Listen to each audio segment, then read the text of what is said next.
before I was put in retreat in Mellifont, that is, when I was being put there by the novice master before being clothed in Kilnacrot, as he was going away, he asked me to compose a hymn to the Divine Mercy, because they were opening the shrine to the Divine Mercy in Kilnacrot, which is still there. And so, because I didn't want to have this on my mind for the retreat, I just asked Sister, as she was then, Faustina, in prayer if she could get in for inspiration. And this came immediately, so I wrote it down. So if you like, I can sing the thing. There is a place where peace and mercy meet, where humankind the rays of Godhead can in darkness greet, and healing find. There is a manhood where divinity looks out to us from all eternity. O stream of light, O beam of ancient grace, given in this hour for us who in this tender face behold the power that uttered time, that in the moments be. I see this gaze that waited on for me. O Master, draw me close to this soft heat that melts in this, the coldness of the heart where all things meet, except thy bliss.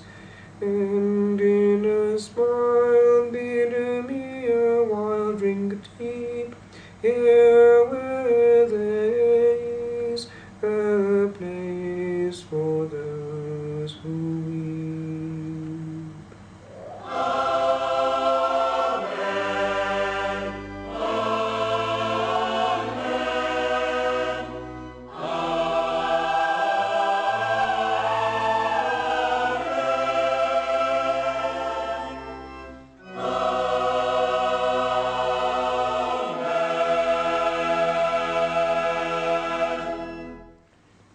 The book in question is coming from a prehistory which has to be explained for it to make sense. The initial orientation had been towards the monastic life, and the hope was to go straight from school to Prynich Abbey, which was not far from home, a contemplative Benedictine monastery there. But at the last minute they had said that it would better go to university because of my parents' desire, but I could go back there during the holidays. But anyway, I went therefore to Aberystwyth, and then rather than go back to Prynich, that was perhaps a mistake, I went over to France, because I knew that in France the monastic life was very serious, and that's where I was for 10 years. Now, the problem was, to a large extent, the fact that this element of writing was coming out after a while, and eventually the order got to know of it through the bishop asking for permission to have the Welsh published, because it was an important element in the presence of the Catholic Church, in a sense, in a Protestant culture. There should be also contemporary Welsh Catholic verse coming out in a Protestant-dominated culture. And the order did respect that, but got wind of the fact that this writing was going on and wanted to see it also in translation. So, to cut a long story short, it became very uncomfortable for me to remain in the Carthusian order, and I was advised to not insist, because it wasn't, at least at that time, the orientation of the order. Now things have calmed down a bit with regard to that, because the present Superior General, who was also one of our brethren, Dom Marcelin, is not taking the same line as Dom André, who was in command when I was there. So things have actually been adjusted within the family. But anyway, it was a problem at the time, so that explains why eventually I was then sent back to another house, to La Trappe, and there actually the same, not quite the same thing, but the element of tension was there as well. In fact, I was told that the novice master, he said to me, c'est tout à fait anti-Cistercian, it's completely anti-Cistercian, this desire to publish. So even there, it wasn't exactly calm on that element, and therefore I was sent eventually I was sent to Ireland, to Roscrea, where actually they were very hospitable to that. It was very, that was my mistake not to have stayed at Roscrea. I should have stayed there, but the problem was I was formed after 10 years in France into the completely silent life, and it was too much of a shock, the actual way that the things were happening in Ireland. There was much more talking going on, and I wasn't at that point at all keen on talking, because we've been formed into the sign language and the complete utter solitude and silence of La Trappe, and so the shock was too great. But that's to explain what actually happened. But having said that, it was my own immaturity, because it was a very good place, Roscrea, a very open-minded community, and it was probably the correct thing to do. I should have stayed there. But anyway, so to cut a long story short, what I did was I went back to my studies at university, and that's how things happened there. Lots more written at that period in Welsh and in English, and other things going on as well. And it wasn't quite sure which way things were going to go at that point. They could have gone in a different direction altogether, as the poetry written at that period, which is in this book, comes out and shows quite clearly. But anyway, my spiritual father, Father John Ryan, who was an Irishman who spoke Welsh, Dr. John Ryan, who was an Abbot of Mary Immaculate, he, without my knowing it, wrote to Kilnacrot and said there was a young man here that might be of use to them. And so anyway, this letter came back inviting me to meet the abbot, who was in Wales at the time, and I did, and he made it possible to enter Kilnacrot without too much fuss or bother. So that actually happened after I finished theology in Bangor University. So that's what happened, and therefore this poetry in this book goes to the beginning of that period, more or less. Yes, because there's that, and also after, beyond, it goes in the first year of novitiate, at least it's all there, when I'm sent also to Dublin to study more theology in Milltown Park. So that period is there.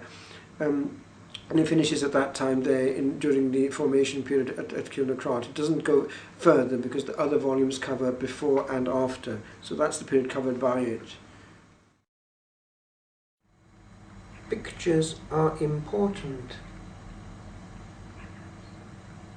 Pictures are important, said Tina. They capture time, and we're going out of time. That is to enter a convent and a monastery. We are a flashing moment in the day of grey, unnoticed hours. We are a spot upon the aeon's charter, where a ray did move upon a time, and bid it not haul on, without an interval to gaze at yesterday's fond visage. We are here, upon the page we scribble, and our days can sometimes travel far, and yet be near. For we have means, whereby we can still hold a moment of felt holding. We have eyes that can our looking capture, and things told to ears that loved to listen. Can the skies yet travel for a while, and land again upon a little sheet we thought to stain? Preparing for vows and acquiring a new breviary. To punctuate the moments of the world with ancient thinking, thought and thought again, in placid prayer, while onward we are hurled to happenings of things, and to refrain from letting things but happen, through being born by these refrains and echoes of a past that lingers in each eve and dawn and morn, and night and noon, at which we anchor cast. This is to wait upon the sound of hours until their meaning comes. This is to be upon the bridge of seconds, where the powers of coming and ere gone can look to see where all is at upon this little ball, whose spinning slows with one page's aged call. With regard to the prehistory, it's somewhat intertwined because the background is Welsh, and therefore in the Welsh Wales that would tend to mean free churches, the Baptist thing in our case, and the vocation was there from a fairly early age, but it would have gone in that direction. But because it was there, then obviously the interest in history and church history and things of that nature was also there. So reading around, one is aware of certain issues, especially as one has contact with other cultures. Having linguists at home, a lot of travelling was going on, spending time in other countries over the summer because of the interest in languages, and therefore the awareness of the Catholic Church and its importance, a big monolith compared with the diversification that one has in even a small Welsh area with many, many different chapels. So it does pose problems. So basically the actual challenge of the Catholic Church came in fairly early.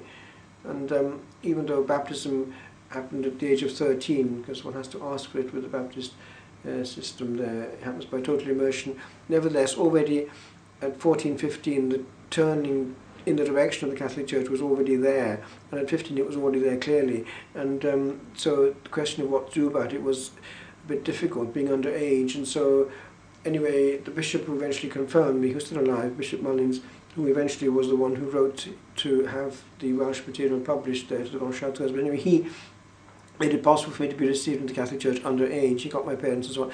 He had a chat with them in Welsh. And the influence there in that Catholic period was very monastic, because the parish that I happened to be in was a monastic parish. So the influence there was dominated by the monastic scene straight away. And therefore the conditioning was, I suppose, spontaneous.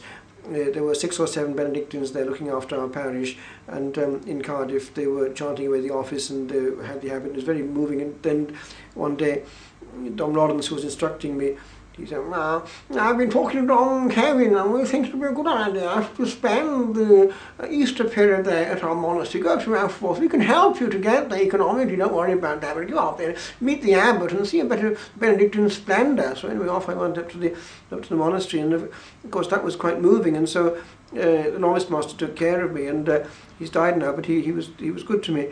But anyway, the influence was there, and then I wanted to enter Prinditch, which was a near monastery to us. It was a Benedictine monastery without a school. It was quiet there. They had the white habit still, and because they'd been an Anglican community earlier on Caldy. But anyway, it's a good community, and I thought they were going to take me straight from school, but the abbot said at the last minute to go to university. So that's what happened. Then anyway, all that to say that the monastic thing was the norm if one is, as it were, brought up and conditioned by that. But the English Benedictine scene is somewhat complex because they are very much involved in schools and parishes, at least they were at the time, and that was slightly a problem with regard to the purely contemplative life, hence the reaction of wanting to go eventually to France, where things were far more vertical. They're pretty strict. The monastic life in France is recognised to be pretty strict, and so that does challenge and draw a young man quite often. And it's true that if one wants the serious monastic life, it's to France that one still tends to go. It's more strict than in Italy, for instance. The French are pretty strict, and they know what they want, which explains why, being idealistic, they tend also sometimes to have absolute lines on things, and that's what got me into a difficult situation with regard to the poetry, because in a British situation or an Irish situation, things probably would have been handled in a different way, because it's not always either or, but both and in Britain, and I think in Ireland as well. They tend to take on a lot of things which aren't just vertical, and therefore that has made it more adaptable. And the monastic life in Britain, probably in Ireland as well, has been able to insert itself in a situation of a greater influence on some levels because of its openness, also on the level of contact with people and of things that they do which they might not do in France. So it's kind of a complex issue. Student among the Jesuits sent back to study at Milltown there in Dublin. This is reference to a message with regard to the future. Along the corridors of learning here we walk again and gain a little more for thought and mutterance, for very near to those who pick the sleeping brains of yore are hovering weighty truths, and we are one with souls that have long gone on and on, to knowings deepened much, for such have done their thinking, for each thought for one day shone. O thinker of the world, to know and rest within thine ancient vision, and to hear these syllables traced, steered at thy behest, this is to know that this vast isle is clear, and that the hand that holds me holds it all, and bids me but walk on where angels call. Listen. This was written after adjusting to the complete silence in the country in Kilnacroft after getting to Ireland from Wales. There is a silence in this place so pure that animals alone dare it defile. There is serenity of faith that is so sure that man walks with his God and sees him smile. There is an unlost childhood in this land that dares yet to believe what mothers said in evenings past, long past, that dares to stand alone upon this globe that grown men tread. There is a wisdom in the unhurried field, that prowess of the head outshone in haste, and there are technic arts that old wives wield, that would to logic's annals cause distaste. Yet there are mighty things in muttered sounds, that in a land of magic have no bounds. So anyway, things hadn't worked out eventually. Strangely enough, I was back in Wales, and a letter came out of the blue from Prynich Abbey. The abbot Oldham had heard that things hadn't worked out, and he was obviously quite concerned, and he wanted to see me. So it's rare that an abbot should write out of the blue. So I went to see him immediately, and he said to go back to studies for this coming academic year and to keep in touch, and then we would see. But eventually he sent me to their daughter house, Farnborough, which was a good move, but in those days they had a strange situation there, and eventually they split up in two communities. The two tendencies became quite evident, and but anyway, I was caught in the midst of that, and the novice master wanted to send me up to Prynich, but the novice master of Prynich had just had a nervous breakdown, so the abbot of Prynich had closed the novitiate, and he for the time being, until he got better, and so he sent me back again to study again I did theology in Bangor, and I would have gone back to Prynich after doing that theology in Bangor, had not my spiritual father sent me to Ireland. He thought it would be a good idea to have something which would be close enough to Wales and not enclosed. I think that was his point. The monastic life, in my case, it would be better if it were not completely separated from the Welsh milieu. He spoke Welsh and he knew what he was talking about, so he thought the Kilnacroft would be a good solution of a certain openness and the possibility of actually being in contact also with Wales. So anyway, they had adoration, Eucharistic adoration at Kilnacroft, which is kind of interesting. So anyway, I went in there. And then I was professed eventually and sent immediately to Rome to do more studies.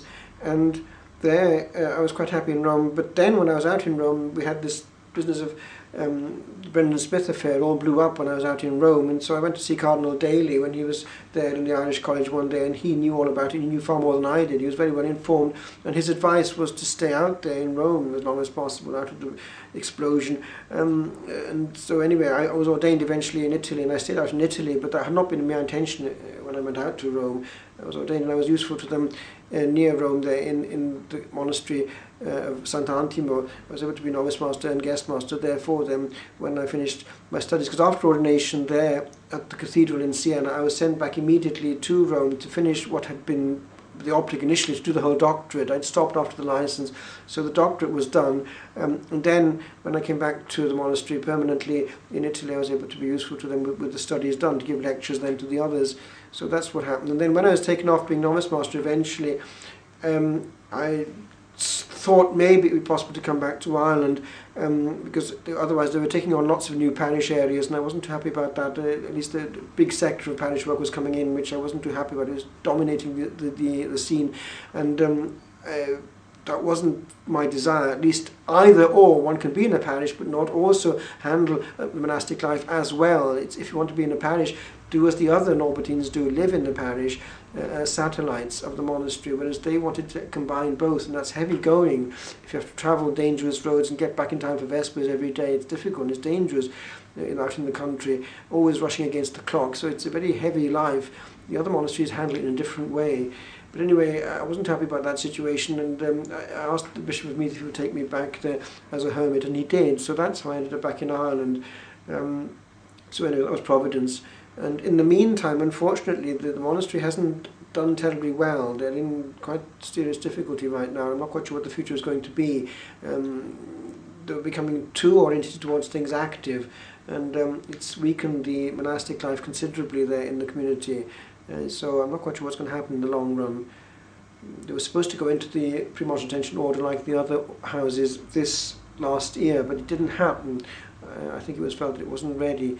Because when they were going into the order, that's when I was able to be professed as a hermit in the hands of the bishop, because the house was being dissolved as a house under the Archbishop of Siena and erected immediately as a house of the Norbertine order under the Abbot General, and that would have freed me, it was freeing me from being under them, you see. But anyway, basically it didn't happen for them, but it happened for me, so it came at the right time. The bishop took me in at the right time, so that's how I'm able now to be not threatened with being called back to the monastery to fill a gap there. I belong here back to Ireland.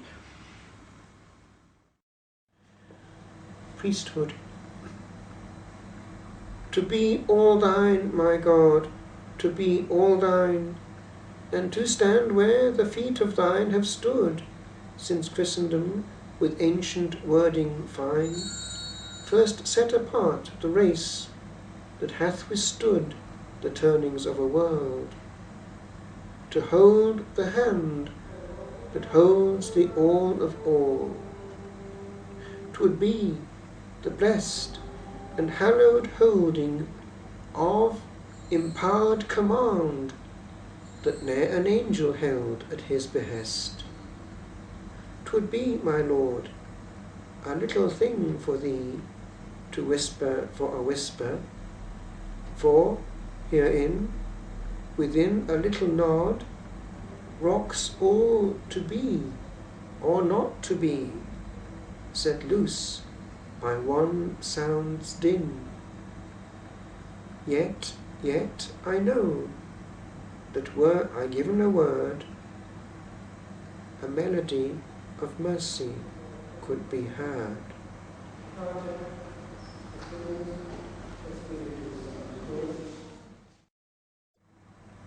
Lead kindly light.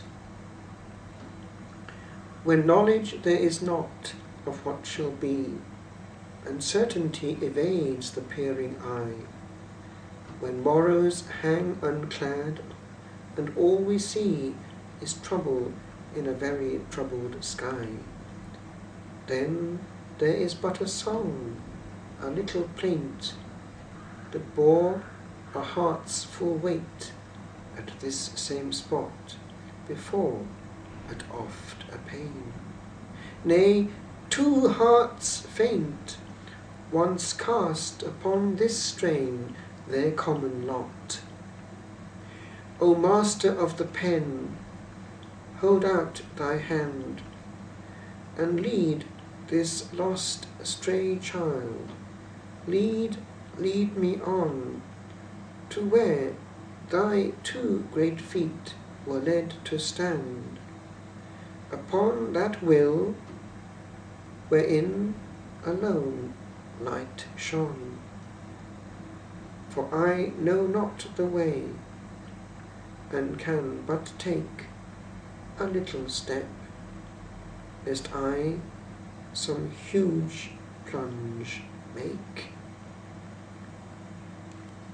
Yes, our Father of all men, look at this time, look again to thy children, whom in adopting thy Lord thou hast followed, whom thou hast gathered to be thine own brethren, called by thy name, on thy name we are calling.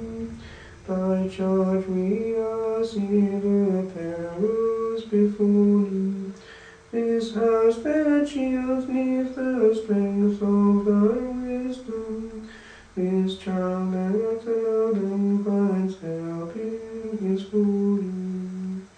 We are thy portion, we are thine own burden. Walk thou ahead, place our feet where hast trodden.